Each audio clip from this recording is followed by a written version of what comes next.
আসসালামু আলাইকুম, সবাইকে আবার স্বাগতম আমার আরেকটি অসাধারণ ভিডিওতে। আজকে আমি দেখাবো আমাদের প্রজেক্টের একটা ভেজিটেবল গার্ডেন। তো আমি এখন আছি আমাদের প্রজেক্টের ভেজিটেবল গার্ডেনের পাশেই। তো এটা হচ্ছে টমেটোর বাগান। এখানে টমেটোর পাশাপাশি লাল শাক আর মরিচও চাষ করা হয়েছে। তো বাগানটা পিছনে দেখা যাচ্ছে।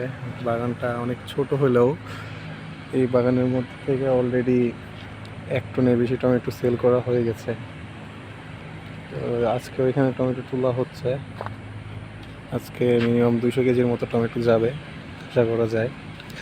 এদিক থেকে টমেটো তোলা হয়ে গেছে, আর গাছের বয়স হয়ে গেছে দেখা টমেটো একটু কম দেখা যাচ্ছে।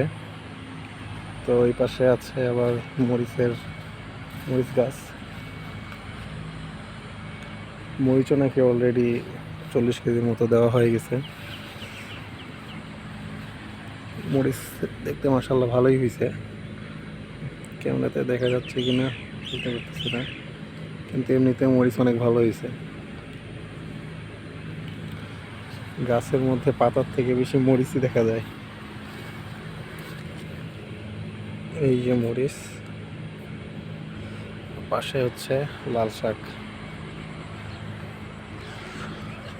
তো আমরা এখান থেকেই সবজি খাই, বাজার থেকেও আনা হয়। তবে আমাদের প্রজেক্টের মধ্যে যেসব সবজি উৎপাদন করা হয় এগুলো হয় একদম অর্গানিক। এখানে তেমন বলতে কোনো মেডিসিন দেওয়া হয় না, মানে রাসায়নিক কোনো মেডিসিন এখানে নাই। তাই আমরা অর্গানিক জিনিসটাই পাই। আর এত সুন্দর জিনিস, মানে স্বাস্থ্যের জন্য ভালো অর্গানিক জিনিসটা। আর আমাদের এই বাগানের পাশাপাশি কিছু ড্রাগন ফলের গাছও লাগানো হয়েছে। এগুলো সাইড দিয়ে লাগানো হয়েছে একদম বরাবর। তারপরেও মিনিমাম এখানে 1-150-র উপরে ড্রাগনের চারা আছে। এগুলো রিসেন্টলি লাগানো হয়েছে, তাই এখনো ছোটই আছে। আশা করি এই ড্রাগন বাগান থেকেও আমরা ভালো একটা ফলন পাবো। আর এই মুহূর্তে আমার পিছনে মরিচ বাগান, মরিচের ক্ষেত। ভালোই লাগছে। আজকে বিকেলে আসলাম এদিকে হাঁটতে, এইসব জিনিস দেখে ভালোই লাগতেছে। আমরা কি খাচ্ছি, এগুলা কীভাবে হচ্ছে, কোথায় হচ্ছে, এগুলা যখন আমরা চোখের সামনে দেখি আমাদের আসলে ভালোই লাগে। আর মরিচ বাগানগুলা আসলে খুব সুন্দর লাগতেছে। এখানে পানি দেওয়া হয়েছে কিছুক্ষণ আগে, পাইপ দিয়ে পানি দেওয়া হয়েছে। আর এই বাগান পরিচর্যার জন্য সবসময় 1-2জন লোক থাকেই। তারা সবসময় বাগান পরিচর্যা করে, খেয়াল রাখে, পানি দেয় নিয়মিত। তাই আমরা এত সুন্দর শাকসবজি পাই।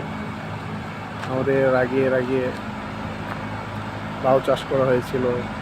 তারপর লাউয়ের সাথে সাথে বলে ওটাকে শসা চাষ করা হয়েছিল। আমরা শসা খাইছি, লাউ খাইছি, লাউয়ের সবজি খাইছি, লাউয়ের পাতা ভাজি খাইছি, আর টমেটো, শসা, মরিচ, লাল শাক তো অ্যাভেলেবেল। লাল শাকটা অবশ্য অনেক বেশি খাওয়া হয়েছে আমাদের এখানে। আর এখন লাল শাকটা একটু কমই আছে, কিন্তু অনেক পরিমাণে লাল শাক খাওয়া হয়েছে। তো আর কি, এটা হচ্ছে আমাদের ছোট্ট একটা বাগানের ছোট্ট একটা ভিডিও। আশা করি ভালো লাগছে।